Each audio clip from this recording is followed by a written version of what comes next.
Many times within a document, you may want to put very specific, detailed information. And the best way of doing this is using a table. Now, there are many approaches to putting in tables, but we're going to take the simple approach at this particular moment. So I'm going to click on Insert on the tab. And you'll notice here we have an area called Tables. And there's a drop down arrow. Now, there are several ways of putting one in. I'm going to use the drop down arrow. And you're going to notice right off the bat that there are a series of squares that are available. So first thing that I'm going to do is put an insertion point in here. I'm just going to give myself a little bit of extra space. There we go. And I'm going to come down here. And as I highlight, by just putting my mouse over each one of these squares, they're going to light up. And it's going to show me that if I go horizontally, it will show me different cells. Now each cell I can put information into. So right now I've pulled my mouse across 3. I have not clicked yet. Okay, I have not selected it. I just keep putting my mouse over and you notice it keeps adding more cells. Now I can also go down as well and make this even deeper still. So I can create a table that actually has many different rectangles in it, and each one is a cell. Each one can contain information that is completely and totally separate from every other one. So you can actually change the formatting in each cell so that it does not affect the cell beside it. And that's really good, especially if we had to put in detailed information. For instance, if you were in the medical field, you may want to put a patient's name in the first rectangle, and then in the second one, you may want to put in what they received that particular day, what the blood pressure was, etc. Or within the business community, how many sales were made on each particular day. So you do have the ability to utilize these tables in a variety of different approaches. We're going to use one in a moment. Now that's one way of doing it, in which case we can choose anywhere up to 10 by 8, which is a little restrictive too because we may want to make it even larger still. So there are other ways of approaching this. The next one is to insert a table. So I'm just going to, because my insertion point is already there, I'm going to click on Insert a Table, and it wants to know how many rows do you want and how many columns do you want. Now we could actually expand this. The only thing that is going to make it difficult is if the number of columns you put in, which is across the page horizontally, these are the cells you'll see. If you don't have a lot of space, putting too many in would make it impossible for you to type any kind of information in and be able to see it. So I'm going to stick with 5, and just for kicks I'm going to make this 4 rows deep. Now I can also choose that they're all the same size, or that they change according to the data that is put into them. Now it can auto fit to the content as well, or I can modify it myself. So auto fit to the window, or I can change this according to whatever I want for a sizing. Okay, I'm going to leave it as automatic for the moment. Now remembering the dimensions for new tables simply means that the next time I do this, it will automatically be exactly the same. I don't want to set that. So I'm going to click OK, and let's create that table. There you go. So you'll see it's got 5 columns and it has 4 rows. So if I type into any one of these, then all I need to do is press Tab and it will jump to the next one. But whatever I do in one particular cell, and these are cells by the way, each one of these, and they're all independent of the next, you notice that when I select the content, it's only that one cell that's selected. So I'm going to change the color to red, and I'll bold it. There we go. So now we can actually see it's different, and I'll italicize it.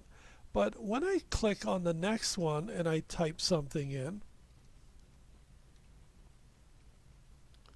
you notice it's not red and it's not italicized. And if I press Tab again, then the formatting for each one of these is going to be totally separated.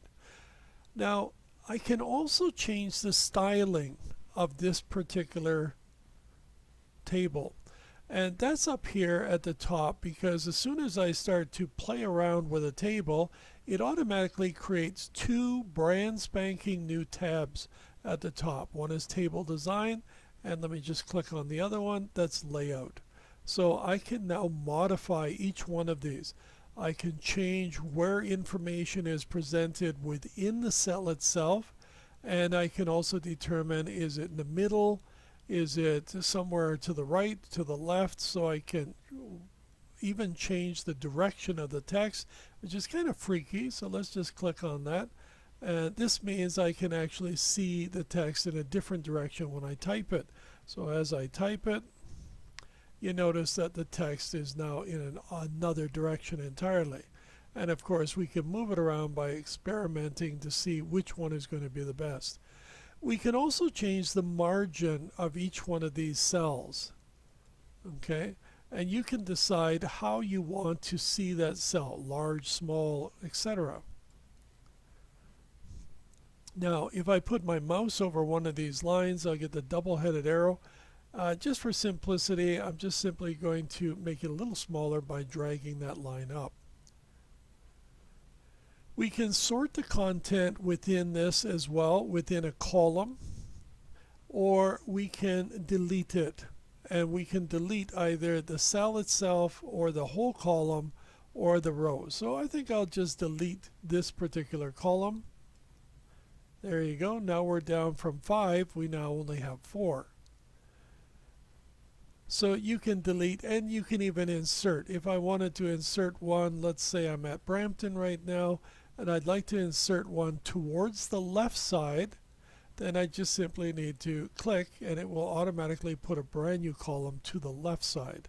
And I could have done that to the right as well, or even put a new row above or below.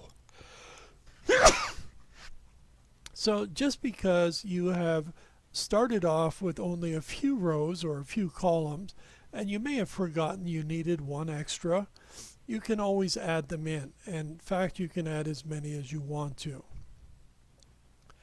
When it comes to the design, well, this allows us to modify the style of that particular little table. So I can come in here and choose different colorations. Now I'm not clicking. I just want you to see that it does change as I put my mouse over it. Unfortunately, it kind of hides it as well, but we can still see what's happening within the actual table. And I can change the styling so that I can see it more clearly. And of course, I can remove the lines, leave the lines in, or do anything of that nature. I can even modify the style by creating my own style, or I can create a new style or clear the style totally.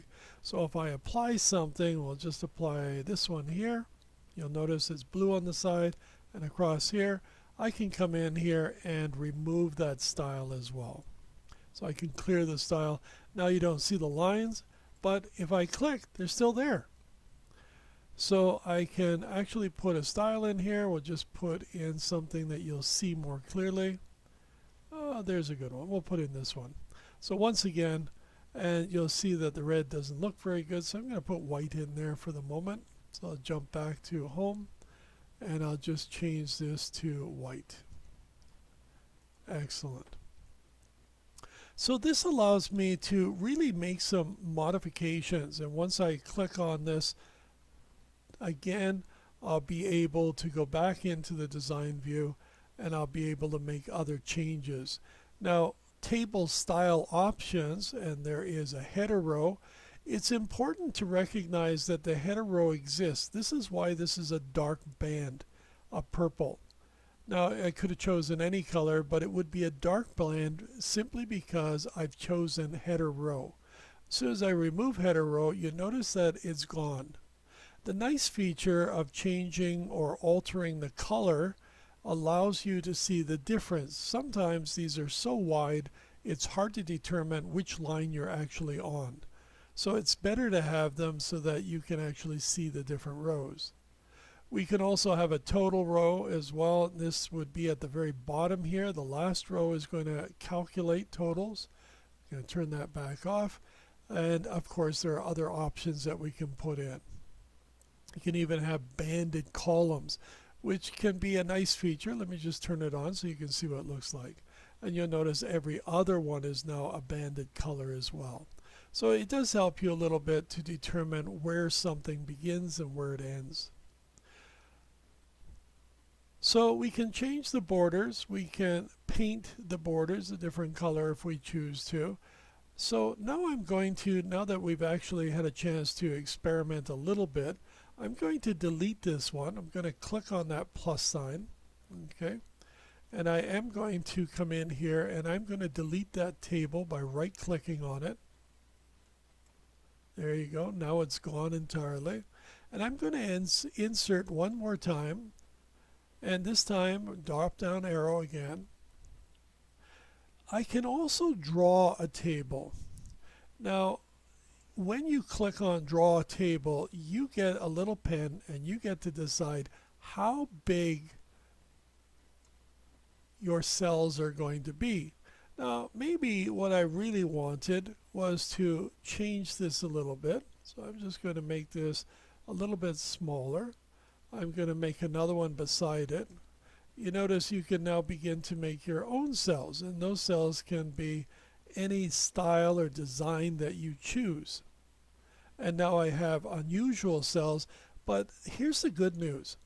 If I were typing in a title and then I wanted a little image, and then I wanted to put a subtitle and then some content, and maybe I wanted to put a big picture beside that. So let me draw another square here. We'll put a big picture here as well. I can now constrain it so that that's all that can go in there, because once I draw the picture, put the picture in, and let me do that for you quickly. So I'll just quickly come over here to insert. We'll put in a quick picture. As it opens it up, let me just grab our little hawk here. Fantastic. So there's our little hawk. And I can make this much smaller. Remember the sizing here. So I'm just simply going to make it 1 inch. And I'll press tab so it modifies it. Good show. Fantastic. Good show indeed. Okay, so I'm going to grab my picture. I'm going to throw it into the other cell. I'm going to make it big enough for that cell. But here's the good news. I can turn the lines off. So somebody thinks that maybe you're a professional because you knew how to put the title in to a specific area. And by the way, we can copy this and paste it underneath. So if we wanted to create a variety of links, we could do it this way as well by simply typing in information and being able to use that. So I'm just going to delete this here. There we go. So if I type in a title,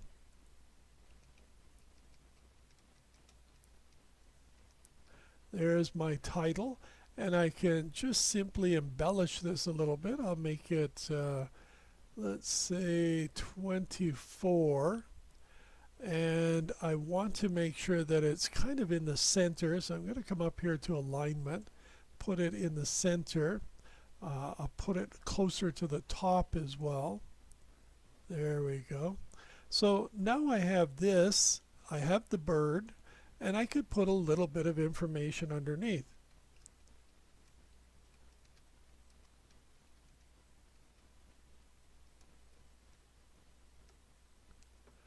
This is an amazing bird. And of course I could put in many, many lines of the same content here. So I'm just going to cheat a little bit and just keep pasting it in there so that we have several lines of data. And then I could actually turn off the lines so it looks like everything is aligned absolutely perfectly. And of course I can move this around if I want to as well.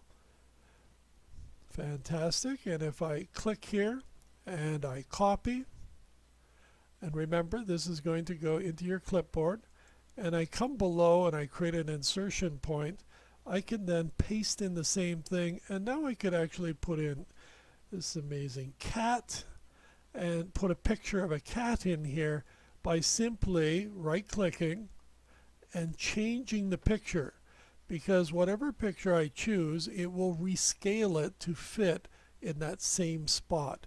So this is one of the beautiful things about creating your own tables. You can use them very quickly and very easily. And of course, as I said just a moment ago, you can also turn off all the lines in here as well. So if I choose this particular one, there. So I've gone up to table design, and in table design I can now remove the borders around that and make it look more professional, as if I've really well thought out exactly where I want to place everything, but they're still constrained within this table. So here with the actual borders, I can use the drop down arrow. Okay, now that I've selected that particular table, and I can choose no border. And as I turn them off, you'll see they're still there, but now they're invisible.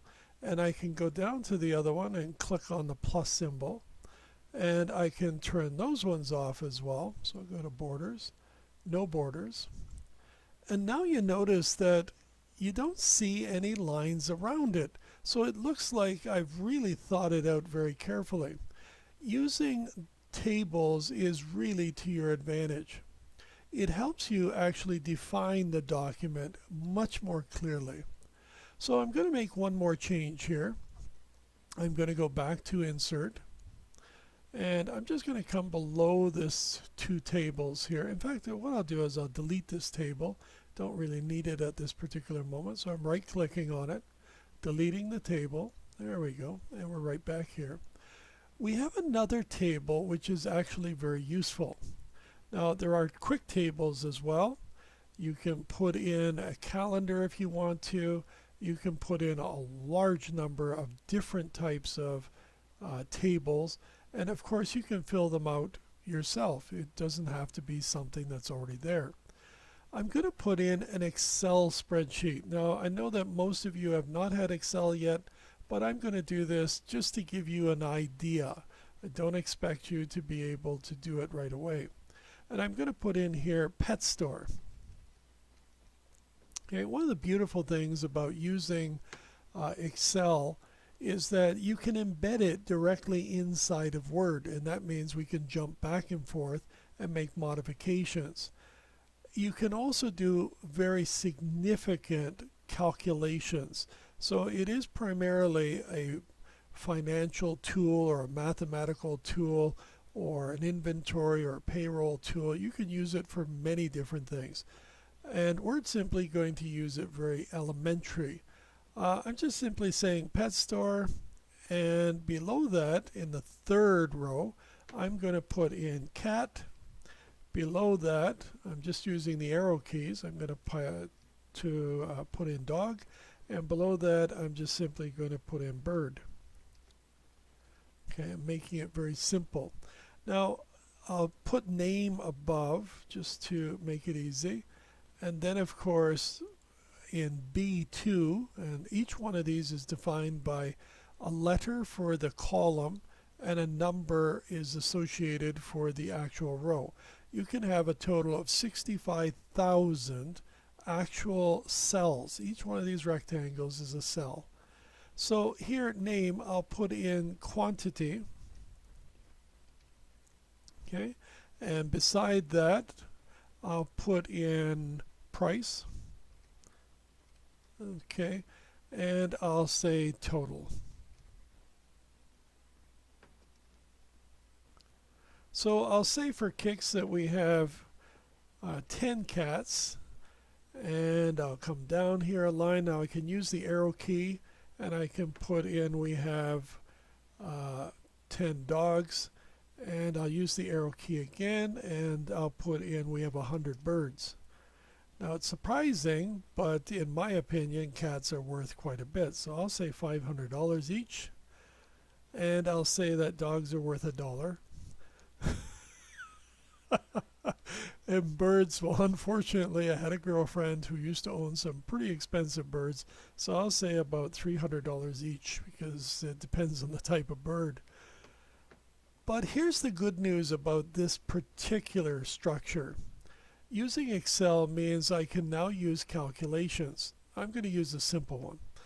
Anytime an equal sign is placed in front of, let's say, a cell's reference, and that would be by using the column and then the row to follow, the designators for both. And then we can use mathematical operations and put some number or another cell. So here I'm going to click on B3, and you'll notice it says B3, puts blue around it. And then I'm going to say multiply that, so I'm going to use the asterisk. And I want to multiply the price. So I'm going to click on C3. You notice it's a different color. So it's actually telling us there's a difference between these two, and we're now multiplying the two.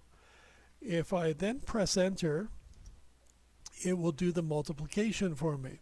Now if I turn around and decide, wait a minute now, it should actually have been 12 cats. And then I'll just press tab, it should recalculate, which it does.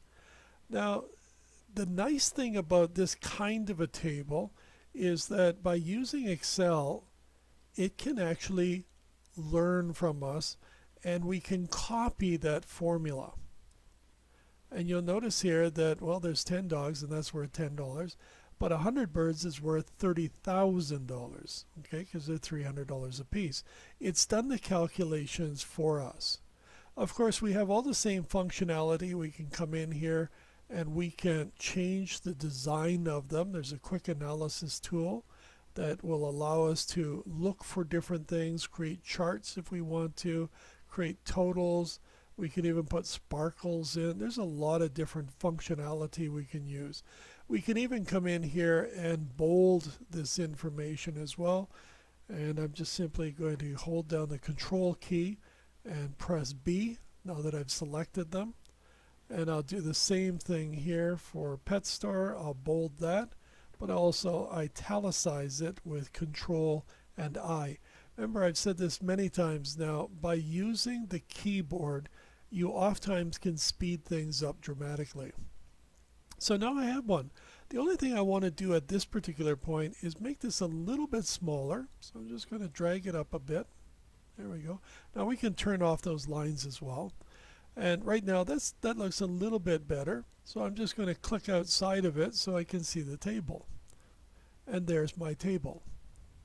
By clicking outside of it, I've actually turned off the Excel side of it and left the table. But if I click back in it and double click, it automatically reopens up Excel so I can make modifications. So in this case, I'll make one quick modification. And you'll notice that by the green banner, we're actually in Excel. So I can type in Michael's Pet Store. And then, of course, just simply press enter, and there's Michael's Pet Store. And if I click outside of it, the change is made. So for tables, there's a lot of value behind this because, as I said before, we can turn the lines off and you won't see them. So it looks like you're a professional at actually being able to put things exactly where you want them. But in reality, you're using a table in the background. So hopefully this helps a little bit. I really do want you to experiment and play. You can't do any damage to the machine, so just explore.